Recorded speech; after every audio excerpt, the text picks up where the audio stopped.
Welcome to that spiritual, actual, factual answers to questions you're asking. You find them inside you, recite you, reciting the records. Akashic, we laughing, we drafting the passion to vary. It's time for that comedy, dramedy, all of the fanciest, catchiest acronyms. Listeners, listen, we traveling. Consciousness is always unraveling. The reading you're having is mapping you back to your natural habitat. Abracadabra, it's magicless, passing it. To top it off, the host, all the classiest. Now, what were you asking for? All of the answers? What? All the answers. Are we recording? Unfortunately, yes, but I'm gonna dump my computer in the landfill in now. an acid bath. Totally. Okay, you know what? Why that is the sentence that came out of my mouth? I really want to know. I'll tell you why. Here's why that insane profanity that wasn't recorded, thankfully, is what came out of my mouth today, is because I'm currently watching the Jeffrey Epstein documentary on Netflix. Have you seen it? Yeah. No, I don't want Desmond to. has seen it. Okay, Cassidy is not going to see it. Oh my God. Okay, I want your guys' opinions on something here. What is our collective theory about women and true crime? Because you know how there's like that thing where the percentages, we really need a fact checker, but there's percentages that exist that women love true crime. Like, I don't know, like 85% of listeners of true crime are women. I really want to understand what that is. Like, why? You would think we'd be afraid of it because we're the victims in it all the time. What do you guys think that is? Well, I blow your theory out the water. You should look at my Hulu watched list. And this is not historically accurate for me, but as of recently, like my true crime watching, I finally realized what it is that I was looking for something interesting to watch that I would be okay missing some of. So like if I have true crime on, when I'm paying attention, it's fascinating. And if I go to the bathroom and miss something, I'm fine. See, I'm the other way. I'm like, oh, you Googled it. Yay. I can't miss a millisecond of it. Like right now I'm watching Unsolved Mysteries on Netflix, which just came on, yeah. Oh, I've seen them all already. And I'm watching the Jeffrey Epstein. So I flip back and forth between murderous and rapey because why? And I know that, I mean, there are theories that are like, it's about like a subtle way to feel like maybe you're in more control of reality if you're like learning about, I have no idea. Cassidy, what do you have? You have numbers? Well, all I can tell you is that a 2010 study, this is a long time ago, found that around 70% of Amazon reviews of true crime women are by women, compared with books about war, where 82% of the reviews are by men. So that's true. That makes sense. There's a whole article on the New York Times from 2019, from almost exactly a year ago. Why do women love true crime? So we should read this article. I'll send it to you. Okay, brilliant. And we can return to this conversation. This is brilliant. I love the brilliance of this. I don't know a single woman. I'm sure they exist. I don't know any of them reading about the wars. Right. None of them. But I know I could name right now 4 or 5 gentlemen friends of mine fully up on the reading about the wars. Yeah. And every female I know is watching true crime. But then you've got the Desmonds and our buddy Carlos Aguirre, who helped write who wrote the lyrics of our theme song. He's all up on the true crime. That guy's into true crime. I don't know. This is a lovely way to say hi. I missed you guys so much. We're back. It has been weeks, you guys. It's been so liggity long. It feels like many lifetimes. And we could do, I feel like 3 or 4 episodes, just me catching you up on the crazy woo-woo, both woo-woo and human shit that has occurred in my reality. I'm sure y'all have 90 stories each. Probably fewer, because I didn't go to Crystal Capital of the World. Yep. Sedona, and then Cortez, Dolores, and Mancos, Colorado, and then drove back. And it's quite a story. I'm not even sure I can even actually talk about it yet on a recorded thing, because there was some shit that went down. Okay. You got to have a story at least, maybe not a reveal of the things that are needing to be kept. Oh, yeah. I got only among the heightened and 100% enlightened. Yeah, I could tell you. I'll tell you the story parts that can be told. What kind of woo-woo shit did you get up to when I was out of town? Just therapy. Not a lot of woo-woo shit. The transcendent stuff is pretty low-key. Just been rehearsing for this play, this online production of King Lear that we're going to be doing. Super high-tech, very challenging. I am excited about it. It's going to work, but it's a struggle right now to feel connected. Like, this is the thing that, as actors, we're like, oh, I really like performing. Yes, and boy, like not having a human being to exchange ions with. So, okay, to clarify for people who maybe aren't actors, you're in a play right now, but we're in the middle of coronavirus still. And so human beings can't get in the same room together. So you're acting together on Zoom. Yeah, they just released a statistic that 99% of theater professionals are unemployed right now. 99. So for the first time in my life, I'm a 1%er. Yeah, me too. And I am employed as a theater artist, as an actor right now. We're rehearsing. Everybody is remote. We all have a green screen studio in our home, every member of the cast. And we are rehearsing and acting as though, like, so if I'm looking slightly off stage left and up to down over there, that's where King Lear is for this scene. And I'm talking to them there. Yeah, is that the right eye line? Awesome. Now I'm going to act. And then I exit stage left, and then I have to crawl under the camera to get over to stage right because I don't want to walk across the camera because they can, It's like film acting, but way worse. Yeah. And it's different. It's different. Yeah, because you don't cut ever.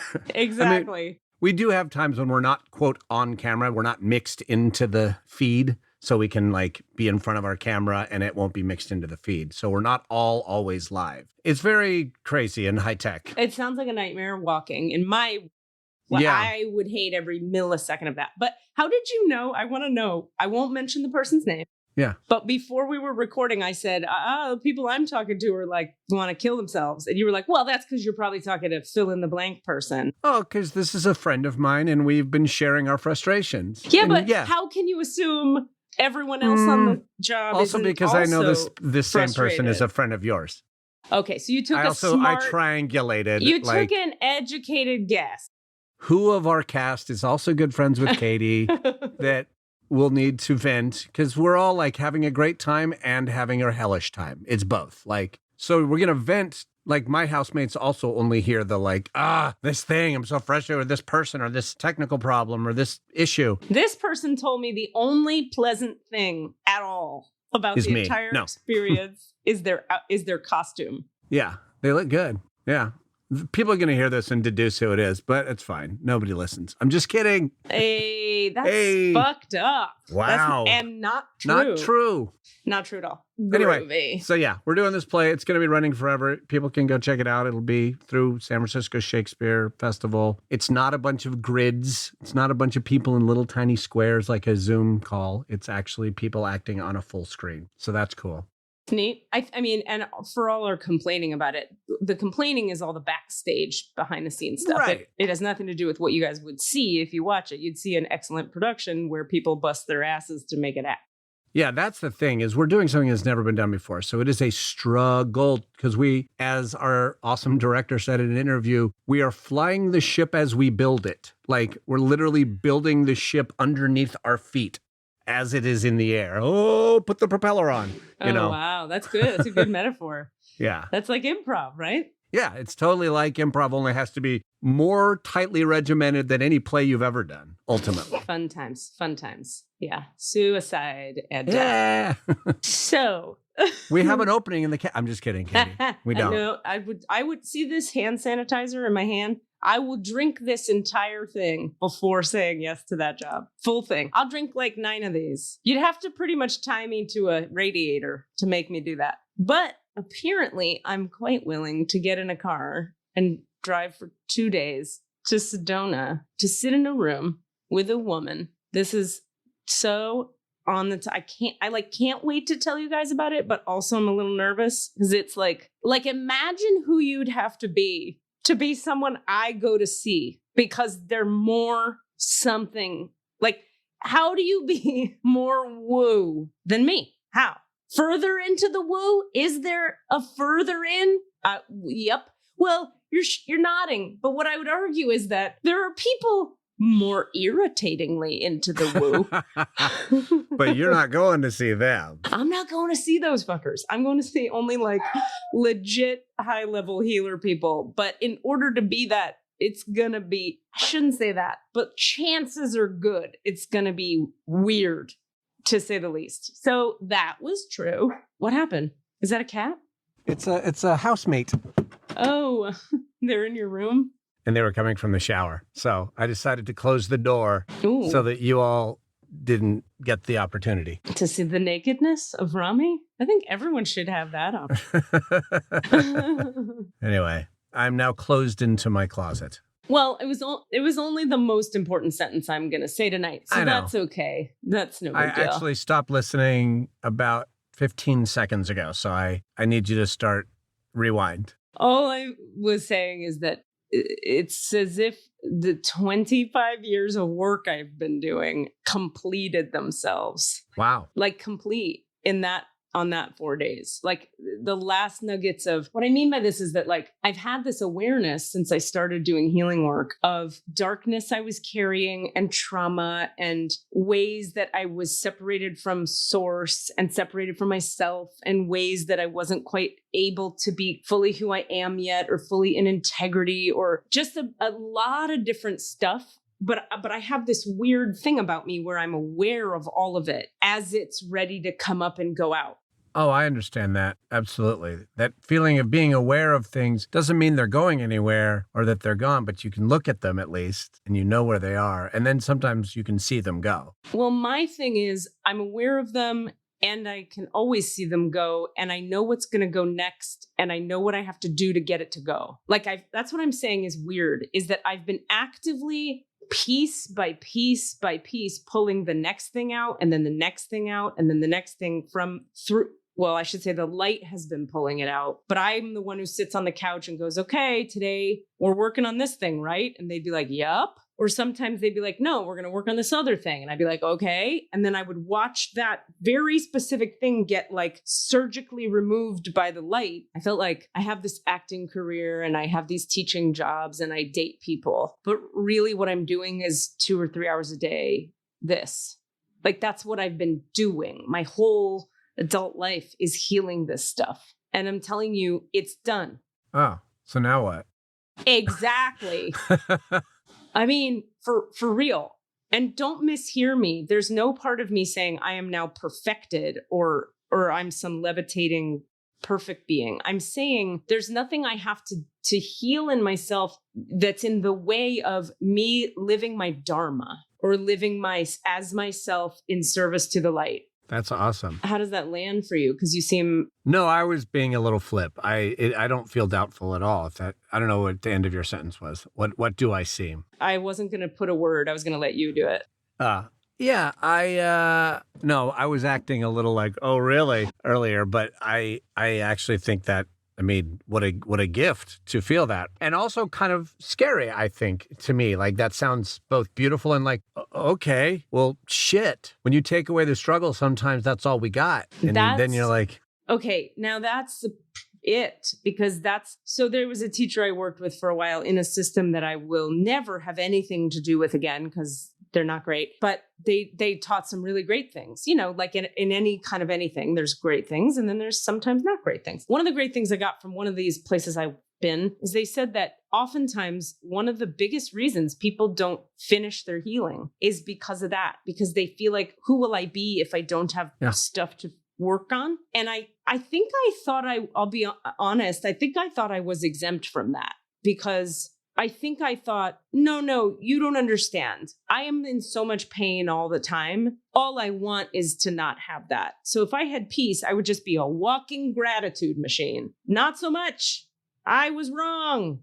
Again. Everything about me on the human level is frequently wrong, which is why I do all this fucking shit. My point is that you're right. I feel very much like, and I'm asking a lot of questions every day, like, okay, do I keep teaching the healing stuff? Yes. Do I keep teaching the writing class? For now. Do I keep doing the podcast? Yes. I'm just asking and following, but I'll tell you, I have no internal reference point for who this person is. If you identify your sense of self in part with either your past at all, your family, or your problems, and your me, none of that is present anymore. So there is no me, if that's how I was going to identify. Yeah. I don't happen to identify with that stuff anyway, but it's weird to not have it in my body. Even if I'm not identifying with it, it's always been there. It's like if you wore like a water, what's it called? A floaty, like a float, like a round inner tube around your waist every day of your life from birth. You do some healing work, you do some consciousness work, you realize I'm not the floaty that is around my waist. I am the light that is carrying a floaty. But there's still a fucking floaty there. And then one day, there's not anymore. You're like, well, I knew I wasn't the floaty, but it not being here is kind of a big deal. I don't have much more than that to say about it, because right now I'm just like, all right, next assignment. Please make it clear, because I don't know. Be careful when you go into a pool next. No, I'm minimizing. You're telling me deep shit.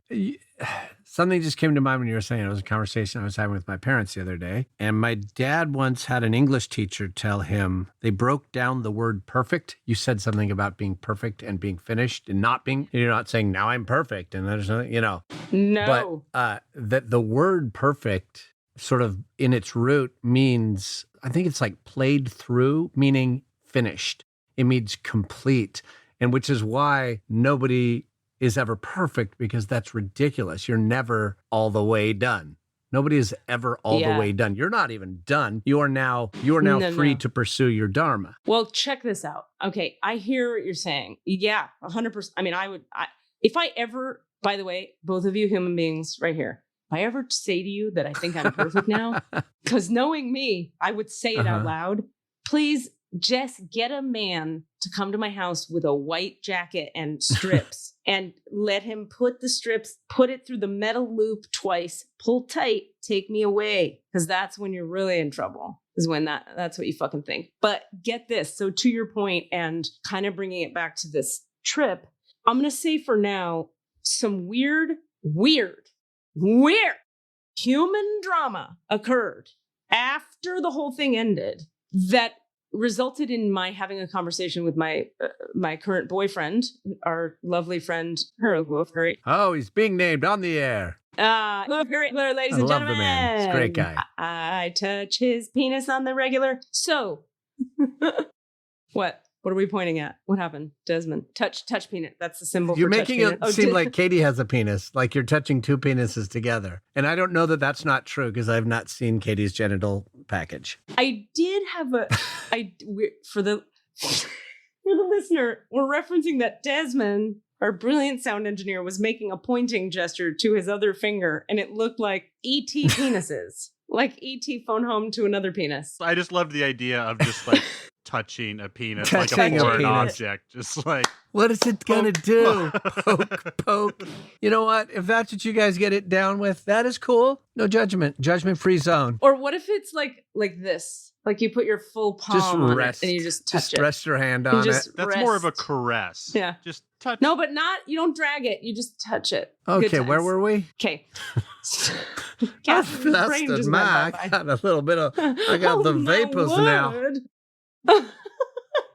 We're discussing the male genitalia. Oh my. He said this brilliant thing that is so obvious. You know, when you sort of know a thing, but you haven't put words around it, and then someone else puts words around it, and you're like, that thing. But it seems so obvious now that they put words around it, but you're like, but I didn't put words around it. Anyway, he said in Buddhism, he was talking about how they talk about that. I'm going to say it wrong. I'm going to misquote him now. But it was something like this, that in Buddhism, they teach that there's the spiritual ascension line of energy in your being. And then the sort of spiritual alignment, or the walking, or the spiritual whatever, that can get real high vibe. But over here, parallel to that line, is your moral development, your ethical development, your relational development. And they are not in the same location in your body and your soul and your spirit. Meaning that's how we get so many spiritually abusive leaders. Why? That's what happened for Osho, right? You know, the Wild Country documentary? Oh, right. Yes. I didn't remember the name, but yes. So for folks who need a really awesome piece of entertainment that is upsetting and amazing all at once, he's an example of someone who might fall into this category. It's my opinion that he did. I can't say that for sure. That's just my opinion. But when a spiritual person becomes super elevated in the spiritual realms, but they're not working on their integrity or their ethics or their morality, they start to think they are God and they can do whatever they want because in a certain way, they've ascended to a realm where they kind of just are emanating the light of God. But because we are inherently in these human bodies, there is no escaping the need for healthy relational dynamics, ethics, and morality. You can't actually function well with other humans in this realm without that other line. But it was really helpful for me when Eric distinguished them as two different lines, because I was like, that's why I left the healing school I went to. That's why I left the second healing school I went to, is because once people got to a certain level of spiritual enlightenment, you could say, at all three of those places I'm referencing now, they hadn't kept up their ethical, just normal, like, are you an 8 on the Enneagram level of work? Interesting. So that it doesn't necessarily taint their wisdom or what they're delivering when they're in the spiritual mode, but it taints the framework that they're operating in the human realm. I guess I would say it like, yeah, you can teach a lot of high level spiritual concepts and even like ways. And still be a dick. 100%.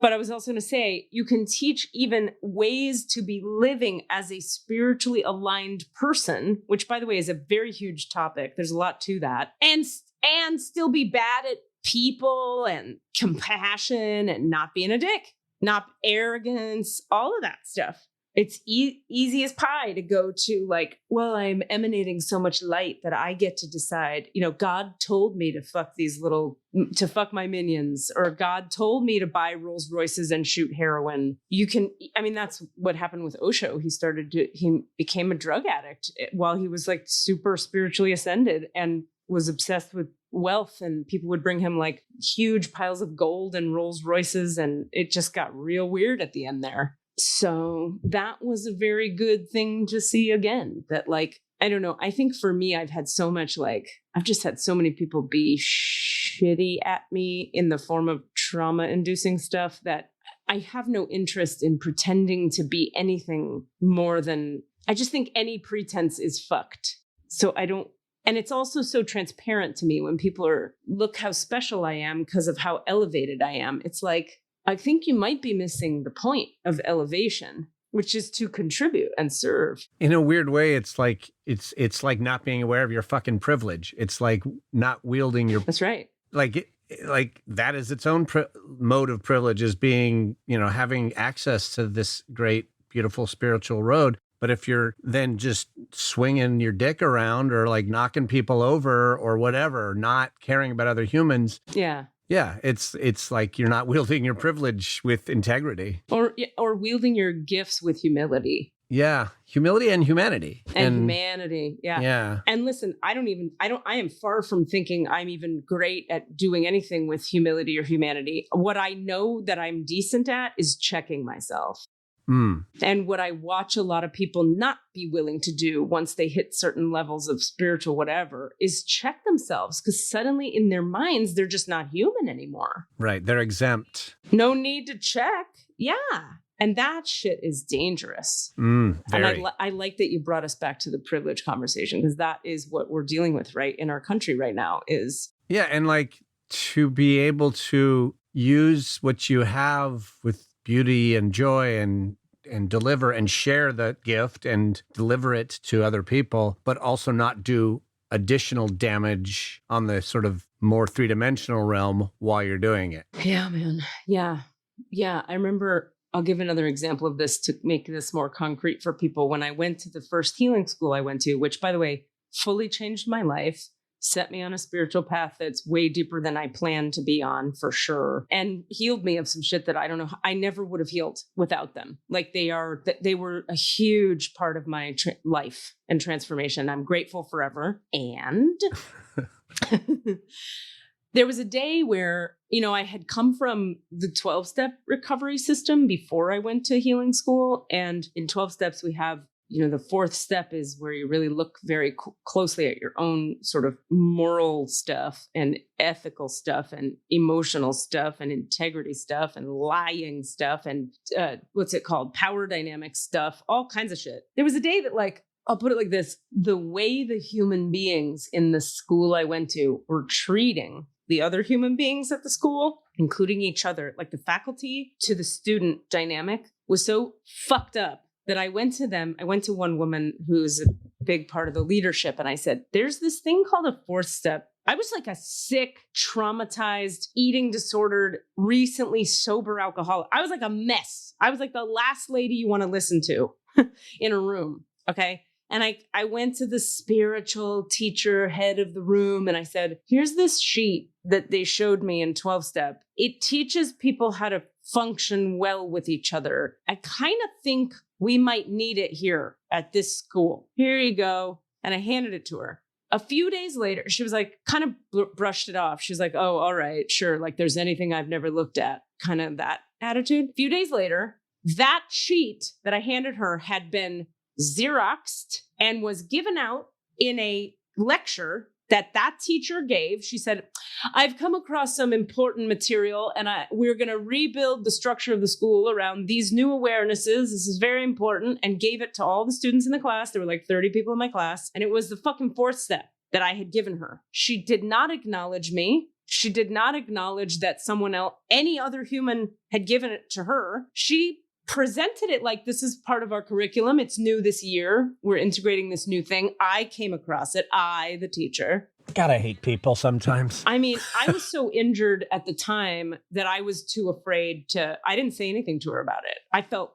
real fucking pissed, but I didn't know how to be okay with being pissed. Everything in me was like, I had been taught like anger is wrong and you don't get to have a voice, and how you would never, you don't challenge the teacher. She's the spiritual one. Right. She knows the spiritual. She must have a reason. No, when people are dicks, they're just dicks. It doesn't matter how fucking spiritual they are if they're being a dick. And it's a different kind of dick than the kind you want to touch. Cassidy just did the 2 fingers touching tips gesture, like E.T. penises. I think that's the title of this episode, E.T. penises. Do you know what I'm saying, though?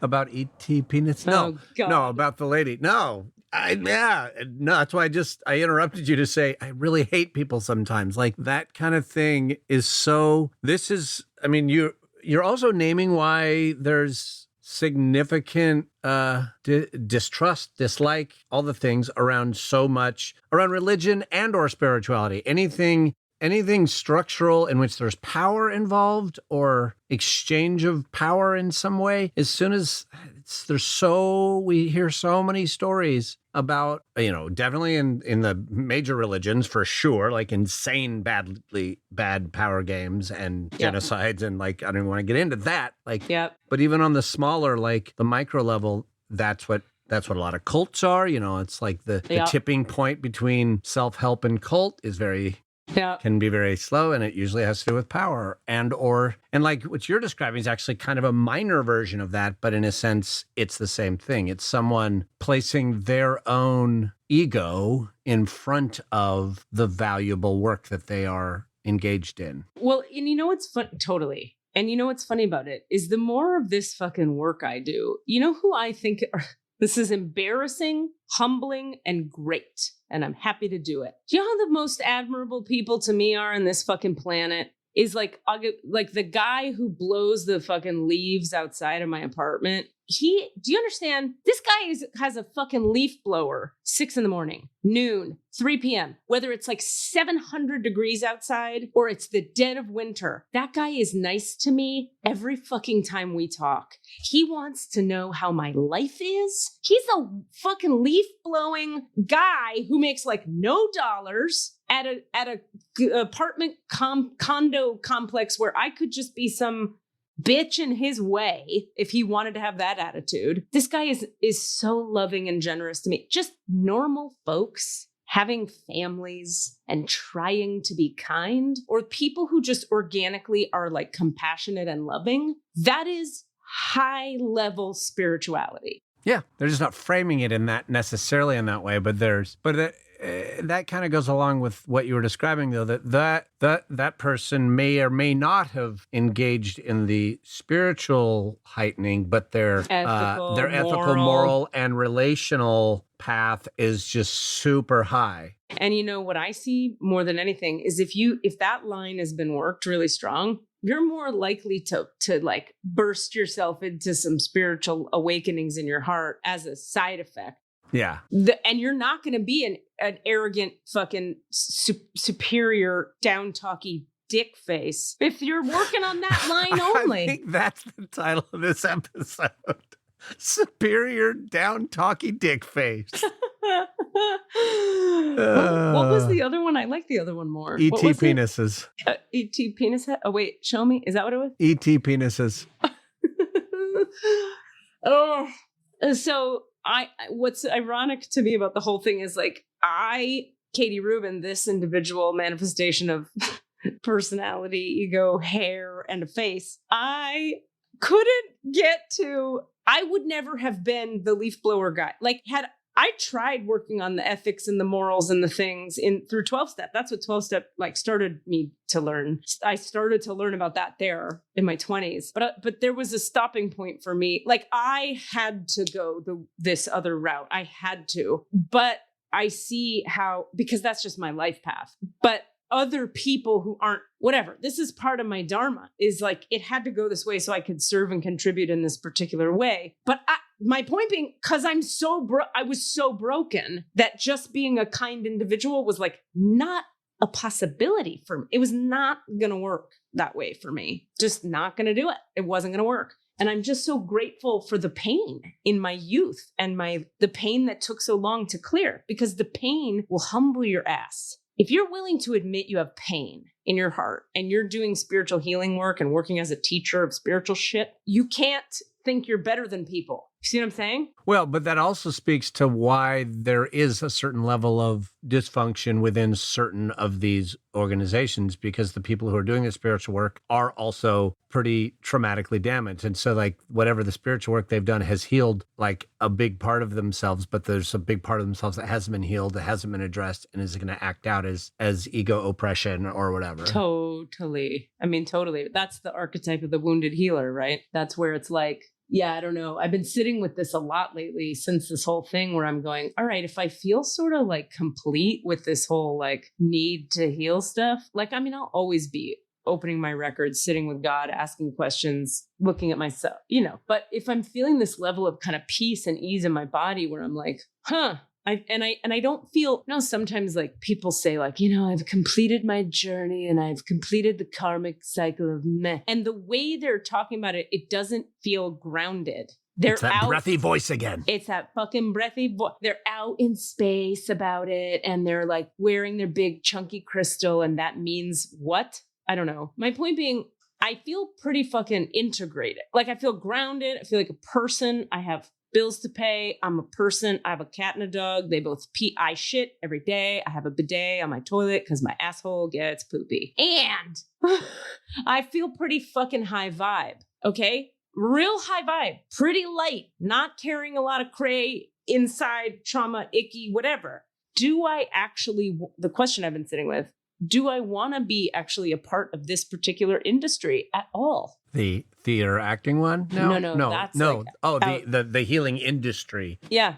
The healing industrial complex. The spiritual healing industrial complex. That's right. The SHIC.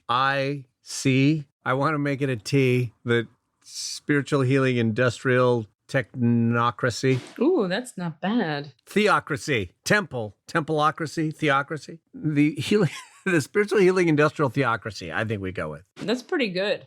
Yeah, the shit. Anyway, my point is that like probably what I should do is, and I'll just follow what the guidance is the bottom line, but probably what I should do is stay in the industry and be one of the people who doesn't suck, because leaving it now would be a shame. If I'm at least aware enough to be like, okay, I'm going to really try to not suck while I do all this shit. I really want to just not abuse people. God, like, what a notion. I want to not be spiritually superior. I want to not shame people. I want to do it well. I probably should stick around. But there's another part of me that's like, well, if I'm feeling pretty whole, maybe I should like go become a therapist or something where it's like normal people come through my system and I can do the Shakti thing for people who want it. But it's more just like quiet, humble office people. Like, we're not going to be part of the whole fucking woo-woo bullshit. But see, that doesn't sit right either. Because again, I actually know what the light is capable of. Mm-hmm. The light is capable of integrating the person with their soul. And you don't have to be a dick. Anyway, so you see my dilemma. I do. It's the constant struggle of wanting to leave a thing that feels toxic or wrong, but then you want to be like, also, I should stay because I need to detoxify. Yeah. Or be a representative. It's like if you were working, I've thought of this many times for like politicians, like if you were working in Washington and you maintained somehow a moral center. I think there's a couple, there's 2 or 3. Exactly. That you would probably look around and go, fuck, I think I have to stay. Because if I go, there's nobody left, right? Think about Washington. Like, have you guys heard, speaking of which, have you heard Michelle Obama much? I've heard of her. No, I mean, I haven't, not like, I haven't listened to her give speeches or anything. And I haven't read her book. Okay, I got on a kick recently of I was like, let me learn more about this amazing woman that used to be around. I think what I just want to say is that about what made me think of it is, I mean, this topic, it's like, if you listen to her talk, she's clearly just a person who gives a shit about people, who maintained a spiritual, moral center in the highest position in the land. Well, like second in command to the highest position in the land. But you could easily become, I mean, easily doesn't cover it. She doesn't seem corrupted to me at all. Of course, like, how do we really know? We don't know. Who knows? We don't know what deals were made. We were not in the room where it happened. We were not in the room. Nope. What we've just touched on, I know that we had some questions in mind, but I feel like there's an interesting question to be asked today. And I think it would be sort of about you and or me both individually or as a collective general advice, which is how do I, or how do you, or how do we, or do we, or should we, and how do we continue to work in what we might consider a broken or corrupted system? And mine, for me, it is theater. Like, theater is really the idea of theater as sort of a major piece of the white supremacist patriarchy and especially theater as the regional theater system, blah, blah, blah, the really heavy duty moneyed part of it is so corrupted in that way and it's becoming more and more apparent every day, and people are telling more stories. And my personal struggle has been similar kind of to what you're talking about. It's like, I'm kind of like, maybe I should just get the fuck out. Like, fuck it. Maybe I shouldn't serve this system anymore. But I also don't totally agree with myself when I'm having that conversation. Mm-hmm. So I'm wondering if that would be, and it's very similar to what you're saying. And I'm wondering if we could ask for guidance. And I think it could be general guidance information too, that people might need to hear. Sure. We can fully do that. I think I would want to separate the two questions. Like, how does Cassidy maintain alignment is it in his highest good to stay in that field specifically? Because it's such a different field. And I wonder if we'll get different. Right. And I feel like we would need to ask for each of us. Oh, 100%. I don't think it's just one of us. I feel like there's something going on there. Already I have some awarenesses, like as you ask that, it's like I can hear the higher guidance about it. Like I can think of just, already, like you've got some white male privileged artistic directors doing a pretty great job to break that apart. Like if you look at what Stevenson is doing over at Cap Stage, their programming is changing because of what we're all waking up to, systemic racism, basically. Yeah. Josh over at Aurora is definitely taking this stuff on as actively as he can. Now that's his individual dharma. Maybe, is that the right word? I don't know, but that is his, and I appreciate that, so I want to know, like, in what way do I continue to work with integrity within that system? Okay, great, let's do it. All right, we'll open my records and we'll open your records at the same time. I'm excited. I need Me it. too. I'm excited about this one. Right? Yeah. All right. Okay. Okay, so let's take a couple deep breaths into the low belly. And we'll come into connection with the low belly, finding our feelings, finding the pit of the stomach, dropping into the pit of the stomach. We're almost down at the pelvic floor, inhaling into there and exhaling from there. Owning that we are human beings with human emotions and needs, really feeling those emotions, knowing, of course, and re-acknowledging that the feelings are the doorway to the light. Without feelings, I couldn't perceive any of the things I perceive, and none of us could heal anything we're healing. I mean, okay. Do we need to ground? No. Do we need to do that? No. All right. So I'm going to open your records, Cassidy, right away here. So we're going to open both of our records. This prayer. Okay, good. So continuing to just breathe, if you could, into your low belly. Feel the sit bones in the chair. Give the weight of your body over to the chair, allowing yourself to be held up, first by the chair and then by the light. I mean, From here we say, Lords of the Akasha, please fill us, Cassidy, Jamal, Brown, and myself, with your divine love and assist us in being grounded and present in our bodies. Breathe as we access divine information and wisdom from you today. I'm getting to open yours as well, Desmond. Are you okay with that? Okay.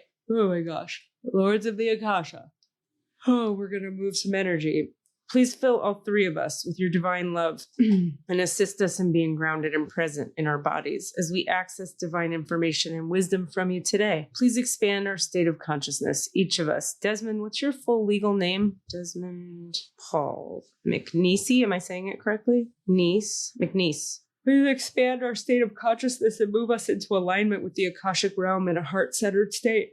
I ask that the shields of protection be activated to encircle us as we move deeply into the Akashic records of Desmond Paul McNeese, Cassidy Jamal Brown, and Catherine Lauren Hardy Rubin. Amen. Dear Akashic Lords, please bring the light of my heart present here into this moment so I may consciously connect the guidance of all three of us. Ziz, Akashic Records. Lords, Masters, and Teachers, I ask that you show me what it feels like to be a clear channel of Desmond Paul McNeese, Cassidy Jamal Brown, and Catherine Lauren Hardy Rubin's Akashic Record. I unfold and open myself to receive divine love, wisdom, and healing on all levels for Desmond Paul McNeese, Cassidy Jamal Brown, and myself, all of our multidimensional souls. Oh boy. It is with great joy that I return my heart's awareness to oneness. In Desmond Paul McNeese, Cassidy Jamal Brown, and Catherine Lauren Hardy Rubin's Akashic Records. I'm just going to go quiet for one moment.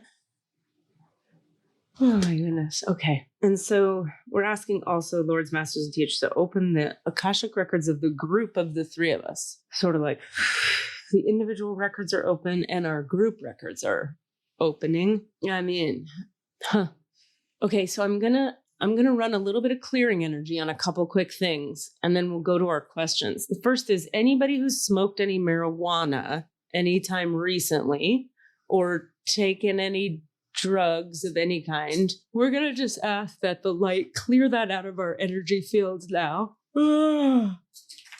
By recently, I mean in the last couple years. There's a particular heaviness that drug places on the spirit where it can lighten things in the short term and heavyify things in the long. I mean, so we're just clearing out whatever remnants of it or aspects of it are present at this moment.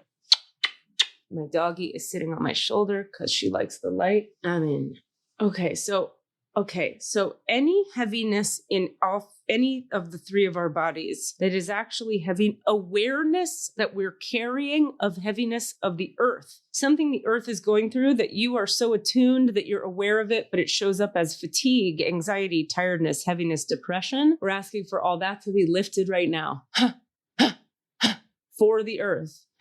And as a result, we each benefit. Any and all demons or entities that are present from any drugs, and I'm including like if you had to take Claritin or Benadryl, that kind of stuff can bring little buggers around. We're asking for those guys to be lifted out of our fields now, cleared, sent to the light. Okay. Great. Okay. None of this is said with judgment. This is simply to be aware of what different energies do. Nobody is wrong for doing any drugs they do, and we want to be aware of what is occurring in our energy fields when we use them. That's all. I mean, all right. Can we go with questions now? Is there something else to clear before we go with questions? Okay, our records are open. Okay. Hold on one second. There's one thing I'm aware of, though. What is that? Oh. Okay, yeah. Any heavy emotional stuff that might be coming up or that you might be present to in your body, we're just going to visualize it dissipating, like turning into from a thickness to a fine mist that just lifts right out of the body, being soul spirit. Yeah, like a fine mist, like a light. Goes from being like a, like a gel to a liquid, to a mist, to a light. There we go. Excellent. And that process, by the way, of going from gel to liquid to mist to light is what divine light does for heavy emotions, heavy states of being, the effects of different medications, the effects of trauma. That's what it does. And what a gift. And so Lords, Masters, and Teachers, we're asking now, I think we'll start with Cassidy, if that's all right. So the question on the table in his version for Cassidy Jamal Brown, those are all your names, right, Cassidy? Mm-hmm. All right. How is it in his highest good to stay in his chosen field? Yes. It's a big fat yes. Okay. So the question is, tell me if I get this correct, Cassidy. How is he to stay in the broken system, but to function well within it and perhaps help it be less broken? Oh. And so, well, as with all contributions the human vessel can make to any external group, system, or process, the work begins within. We all know this, and we are here. You all know this, and we are here to remind you that your work as you continue forward, Cassidy, is to continue to soften, transmute into light, and soften the parts of yourself that can be insistent, hard-hearted, unaware of their effects, too dominant, oppressive. These are not energies you ever intend, and they are occurring. This is understandable. So it's if we had a say, beloved, we would dream of a world in which you would find a spiritual practice for yourself that resonated for you, that you could use to continue to soften it's like they don't have words for it, like your inner alignment, like your inner self. See, because you have minimal pain and injury to the structuring of yourself, your sense of self is quite uninjured in the ways that selves can be injured. And so it's difficult for you to surrender into a higher vibrational frequency light, because why would you? Why would you? Now, the answer is because of this question you're asking, which is to say, you care about people. You care about the hearts of people already, organically, innately to who you are is that. Now, in order to be a part of the system that will facilitate change to it, you must be a walking embodiment of spacious, compassionate allowance. And you have a mental capacity for understanding that as a concept, choosing to do your best with your mind and your behavior to embody that compassionate allowance, to compassionate, spacious allowance of others and their voice and their hearts and their energy. However, your energy field could use some softening through the divine feminine. We would not deign to tell you how to do that, but we would encourage you to discover a way that works for you. Additionally, as you already are aware, you will be attending gatherings of systemic discussion breakdowns systemic breakdown discussions with people who are facilitating change. The people who have been oppressed in this culture, in this world, on this earth, the polarity of their oppression is so strong that that they are rising up. But understand that the rising ultimately serves the unity. So any polarity that is at work, white man is stronger than oppressed Black woman, or white man, white woman are in power, and colorful skinned others are othered or separated or disempowered. That is a polarity. So then when the disempowered parties begin to rise up and become empowered, there is a polarization that occurs in the opposite direction, all of which is working toward the removal of polarity entirely so that the hearts can connect and there can be unity. Please understand, when we say unity, we do not mean hegemony or homogenization. We do not mean white unity. We mean unity in the realm of spirit, mutual respect from heart to heart, actual equality, actual harmony amongst the peoples. This is what the current polarity uprising is attempting to rebalance in this ecosystem called humanity. So you will be joining and participating in conversations led by the others who will help educate you, soften you, deepen you, open you. Participate. Please participate in the conversation. Don't hide. Even though everybody wants to be afraid and apologize and bow their head, participate. Show up. Be vocal. Ask questions. And if you're asking us, beloved, if you're asking us this question, we would offer you, find a way to know the light that works within your mental structuring. There are, in fact, believe it or not, things you don't know yet, things you cannot access, levels of compassion and love you cannot experience until you know the light. And so it is. All right. Any questions from there? Any thoughts? Anything you need?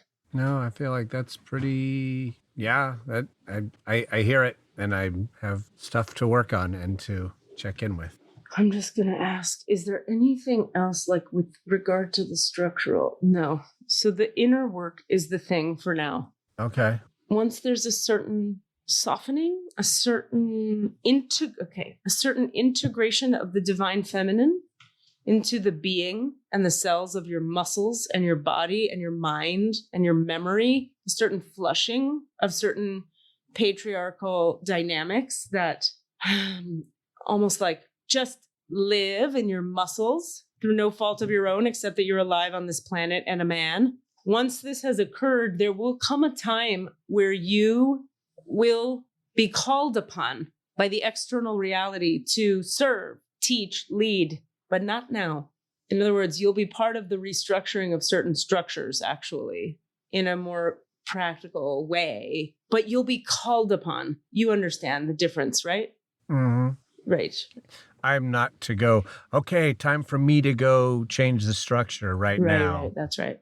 Listen, open, receive, and they go like this. Shh. And that's for many of us, not just you. I mean, yes, Kismet. Meow, indeed. Meow. The divine feminine embodied as cat. All right, I'm going to ask the next question unless you have more. No, I'm good. All right. That's what I needed to hear. Okay, so thank you for that. And thank you for your openness and your humility and willingness to hear these things. So we're asking record keepers now. So I've been sitting with, as you know, like, do I leave the healing field?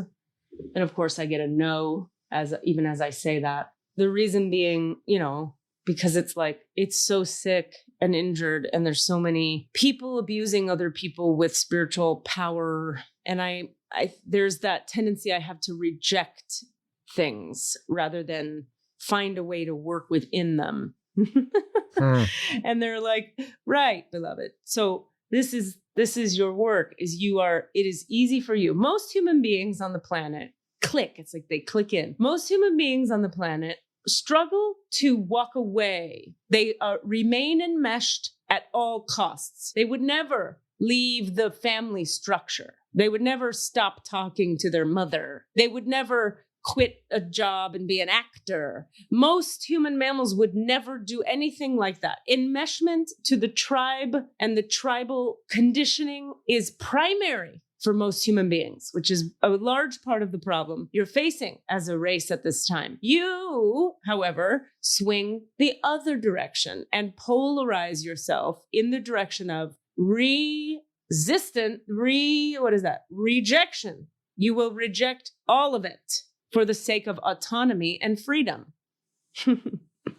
You love to be free and you love autonomy. And thank God for it, because it's taken you where you are. However, and if you were to leave the healing field, you would be rejecting the very thing that brought you your freedom and autonomy. Who do you think you are?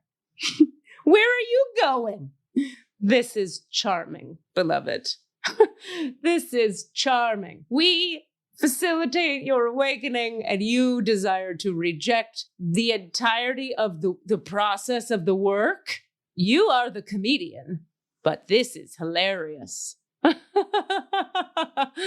So you continue on your human journey. Catherine, they say, Catherine Lauren, oh my. You continue on your human journey of learning how, okay, and this is where the human design element comes in. They know how much I study human design. Your work as a manifesting generator is to become masterful.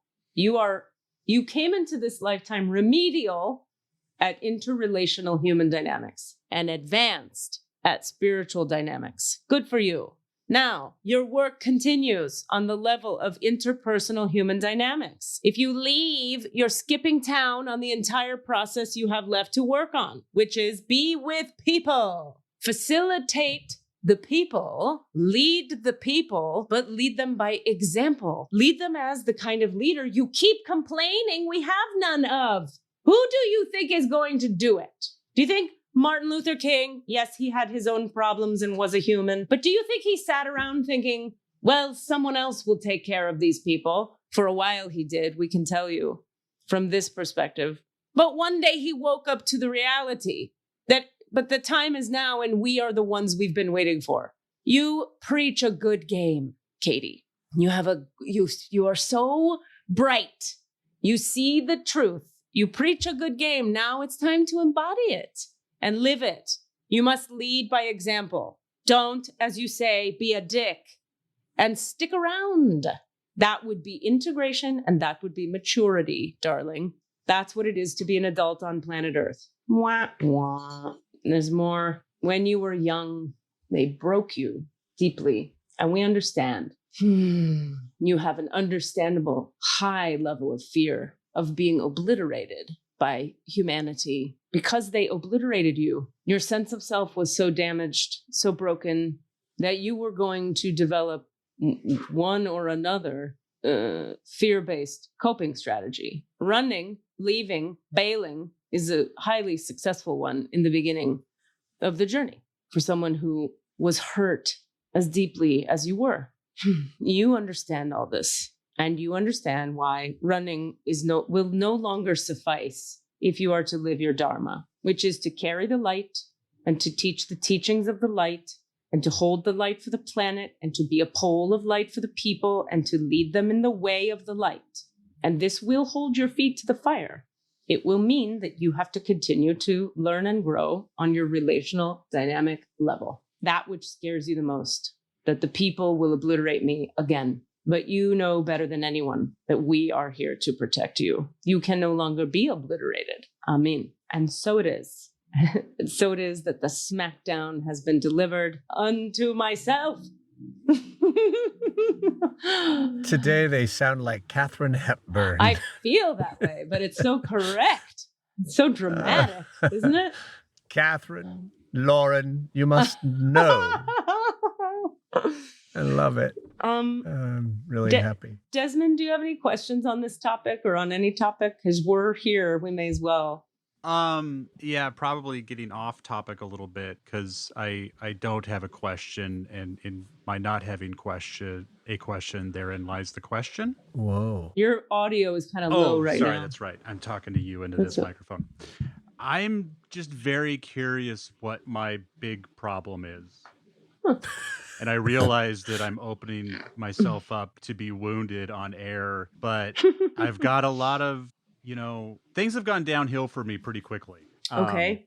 6 months ago, I would have considered myself whole, and I've had a hard time keeping myself together during the shelter in place with the family and all the stress of that. Mm. And I know I have plenty of things to work on, and I guess I would love to know what the linchpin is, if that's even possible.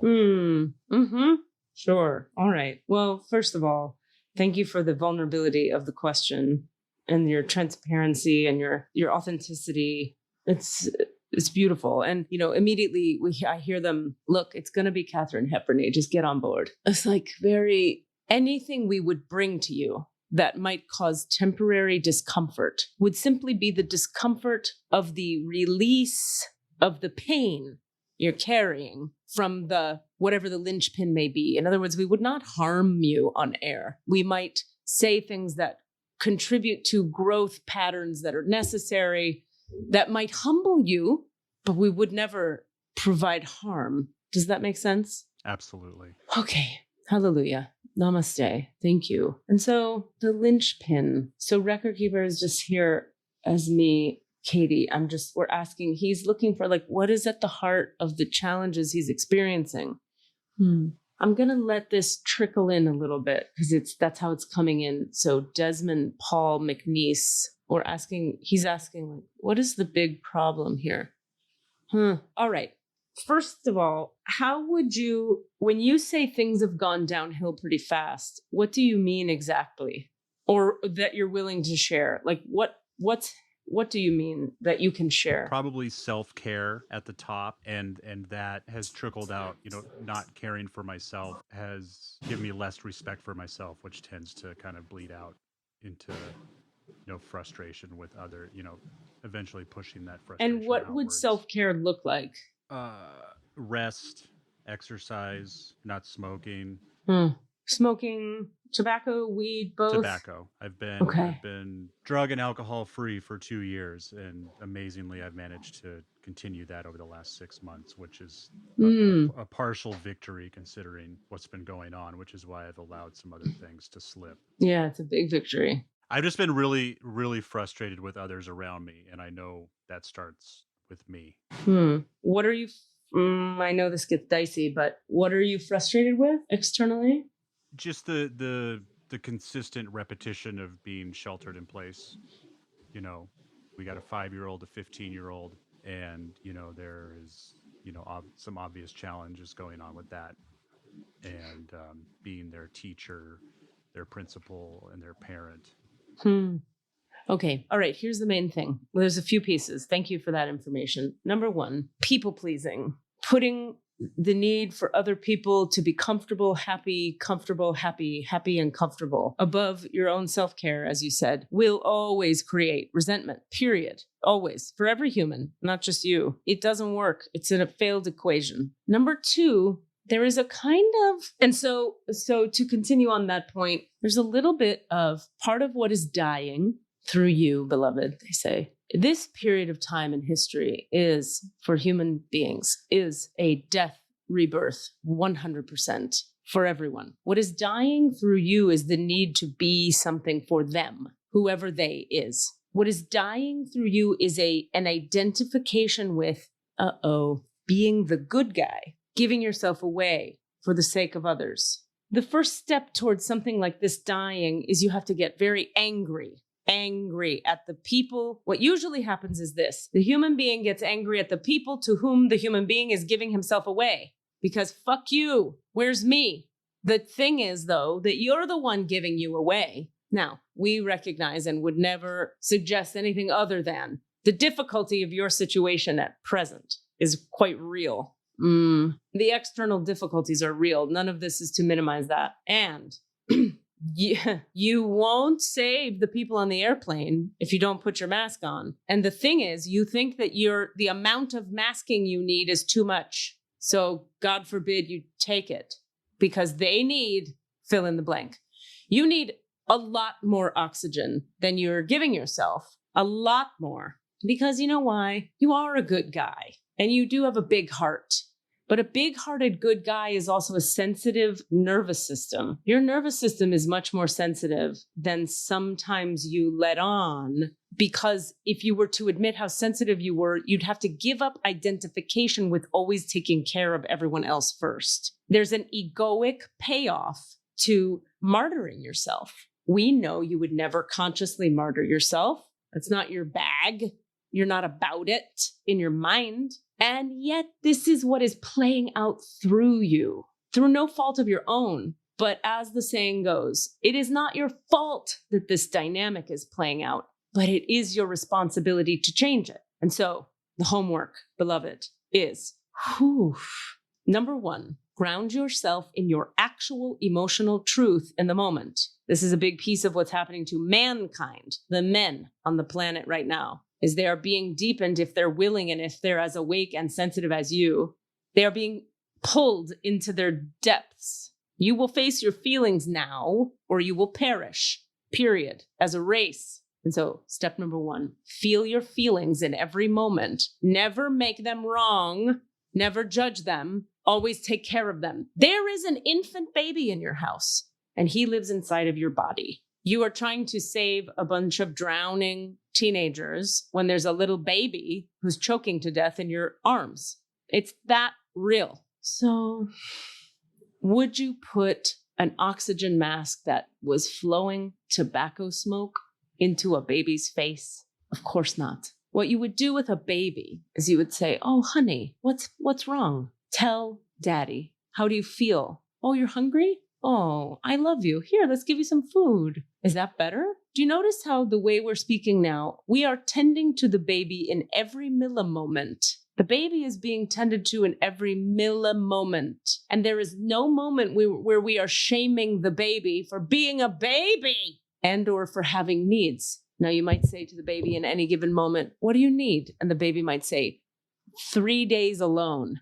And you might say, "Well, that's crazy." And then the baby cries. And then you put smoke in its face. And it starts to choke to death.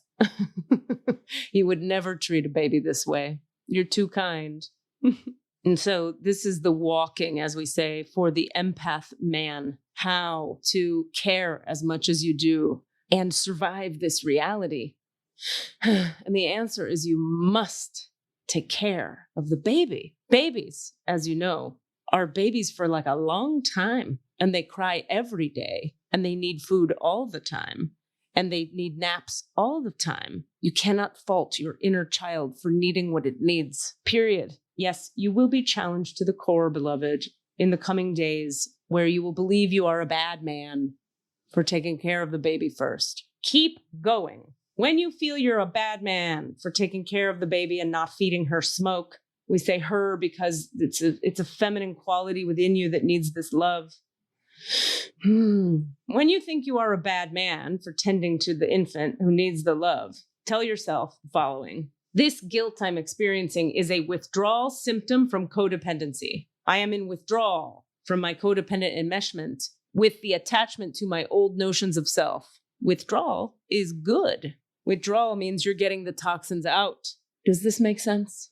Absolutely. Okay. Notice how from the beginning you already knew this. You said, "I'm not really taking good care of myself." And then you said, "That's a good Desmond."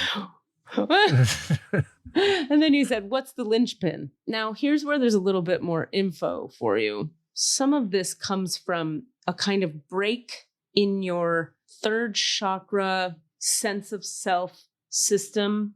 It's like a bend, not even a break. It's like bent. So can we, nope. Okay. And so the bend or the breakish, bendy thing gets realigned through these self-loving actions. What I mean is there's like a little bit of a break right now in your connection to yourself even. So sometimes it's hard to meet the needs of something you can't feel, right? Correct. Like if you can't feel yourself, how can you know what yourself needs? So the first step is to build in habits, external habits that facilitate you feeling yourself again. As you know, this includes for you private time, rest, no smoky, nature, more oxygen moving through your cells, quiet, water, like bodies of water on the earth, quiet, walks, meditation, silence.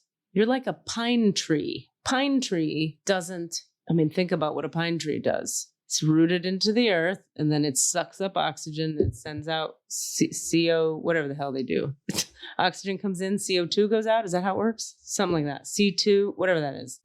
Swap that. That's all. CO2 goes in. How does it go? Tell me, Cass. Yeah. CO2 goes in, oxygen comes out. Boom. Look at me knowing Thank stuff. God, because otherwise we wouldn't have oxygen. We'd all be dead. Wow. Okay, sorry. So they're showing, it's like, think about how important it is that what a fucking pine tree does. Their trees are making the oxygen so we can live. But if you look at a tree, they're not out there saving all the other trees. They're not like, how do we help humanity, running around and martyring themselves? They're just standing there being a tree. You, when you are well nurtured and well watered, are the pine tree for those around you, period. Okay, you get the point. Would it be helpful for him to hear anything else? No. Desmond, did you have anything else you wanted? Clarity, ask, more, anything? Honestly, that pine tree metaphor drove it home perfectly. Okay, great. Okay, that's great. I have something I'd love to share with Desmond on that topic, but maybe after we close the records if you want. Okay. Should we close the records before we do that? Yes. No, thank you. We'll come right back to that. So let's just hear really briefly, is there anything else for the three of us and or for the listeners on any of these topics? And there is, and let's just see what that is briefly. Oh, if only we could impart to you how huge the changes you're walking through are, each of you. If only we could impart to you how deeply felt our compassion is for your journeys. If only you could know how much support you have. You have droves of light beings and angels and love, just jumping jacks of cheerleading rows of light beings, cheering you on, empathizing, seeing you, hearing you, supporting you, loving you. We have so much empathy for the human compassion and the human condition. It is not an easy one. And yet each of you chose to be here. You chose to walk through this particular crucible, which is what the human life is. It is a crucible of fire. You're in the crucible now, and it's very hot. We've heated it up nice and hot so that everything that is a lie can be burned off and out and through you. This is what's required. And we understand how uncomfortably hot it is. We hold you with so much love.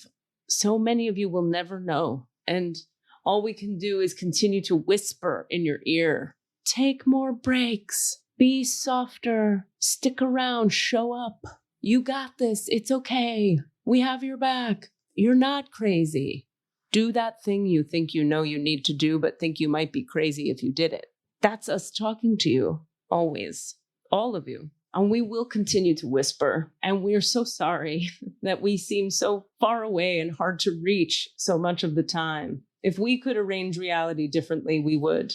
And the good news is of what is occurring on the earth at this time is an up-leveling and an up-frequencying of consciousness such that we are reorganizing reality. We are. And you will hear us more clearly. As this up-leveling continues, the question remains, will you listen and will you act? And we hear each of you today saying, I will, and I will. And so it is. And so we say, namaste. The light in us bows to the light in you. All the light is the same light. It sees itself. It recognizes itself. It loves itself. Thank you for existing in human form. Amen.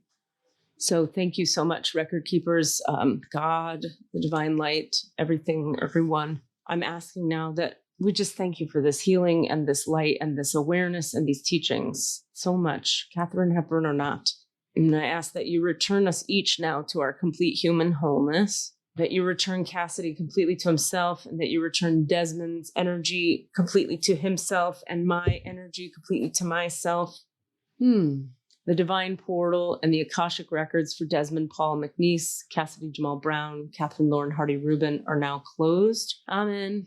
Amen. Amen. The divine portal and the Akashic records for Desmond Paul McNeese, Cassidy Jamal Brown, Catherine Lauren Hardy Rubin are now closed. Amen. Divine portal and the Akashic records for all three of us here today are now closed. Amen. Amen. Amen. It's funny. As they're closing here, I have this extra awareness tonight of how crazy my dad would think this was. I was like, they're like pulling out of my field, and I'm like, if Bob Rubin ever had to listen to any of this. Oh my God. Thank you guys so much. Yeah. It's a really nice space too to be in with you. It's just your souls are very beautiful, and I get to sit in them. Like, what a lucky duck. Yeah.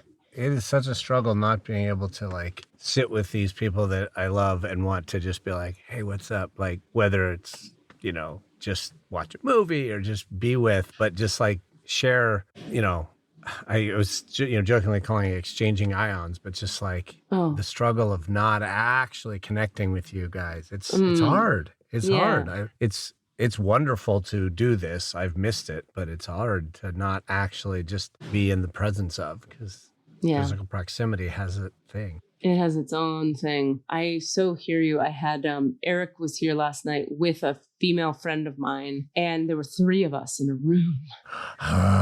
It's like pornography almost, isn't it? And I don't mean that because I don't care. I'm just saying. No. Like you see, like we're watching TV and you're like, are they allowed to do that? Like people shake hands and you're like, oh God, they're touching. That's my reaction. I don't know. I understand. I mean, that's my point. Yeah, we were just sitting on my couch. She was way at the other end of the couch. She had her mask on, the whole deal. Right. And she had a COVID test like 2 days before. We both are see each other all the time. So we're touching each other all the time.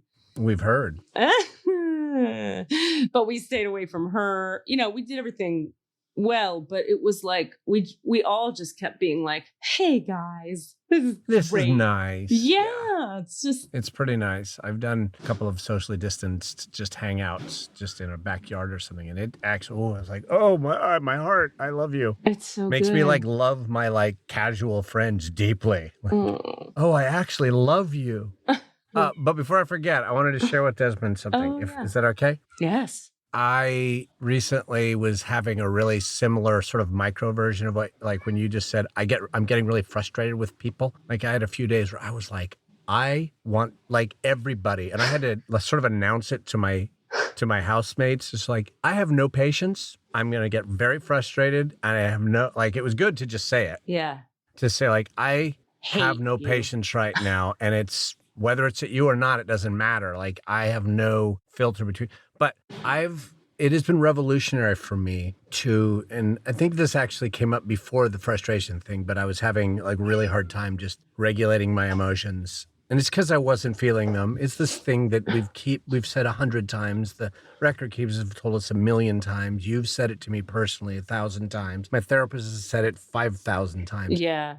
But literally what I've found myself, one of the best, and I haven't done it for several days and I need to, is I have a sky chair that hangs like a swinging chair out on my back porch. Doesn't matter. That's my location. I put some ethereal music in just to cut out the outside world, but it doesn't have content. Yeah. Close my eyes. I put a timer on for 11 minutes. Like I'm not going for a big fucking record here. And I close my eyes and I just start saying, what are you feeling? How are you feeling? What are you feeling? And I just ask myself that question, and I tell myself to name it, and I tell myself, and I don't solve it. I don't do shit with it, but I force myself to actually engage. If I'm angry at somebody, then I'm saying, oh, I'm angry at that person. And I don't have to look at why or what or who. And I just say, oh, but I have to fucking admit that I'm angry at that person. And I'm frustrated, and I'm resentful, and I'm sad. And I miss my mom. And then you get to all the other pieces of that too. But I just say it, and it has been transformative for what that's worth. Well, Kelly just got a hammock in the mail. Yeah. So Oh, that's that great. might be my 11 minutes of hammock time. Yeah. You know I what mean, if you can't get 3 days by yourself, at least like force, it's like the time you'd be taking a shit, whatever. It's that length of Oh, time. I'm going to need 22 minutes. Well, I love you guys. Let's do it again Thank tomorrow. you. Okay. All right. Yeah. What time again are we doing? Less than 12 hours from now. All of the answers. Yeah, all the answers. All of the answers. All the answers. Yay. Yeah. Good times. Thank you guys very I'll much. See you See you guys guys Love soon. you. tomorrow. See you tomorrow. Love you. Bye. You asking for all of the answers? Say what? All of the answers? Yeah, all the answers. Hey guys, thanks for listening. We'd love to hear from you. Please email us with your questions so that we have questions to answer in the Akashic Records. Our email address is allanswerspod@gmail.com. That's allanswerspod@gmail.com. And if you'd like to find us on Facebook or Twitter, it's @allanswerspod, @allanswerspod. Thank you. Are we recording? Unfortunately, yes, but I'm gonna dump my computer in the landfill right in an now. acid bath. Totally. Okay. That was a Sounds Awesome production.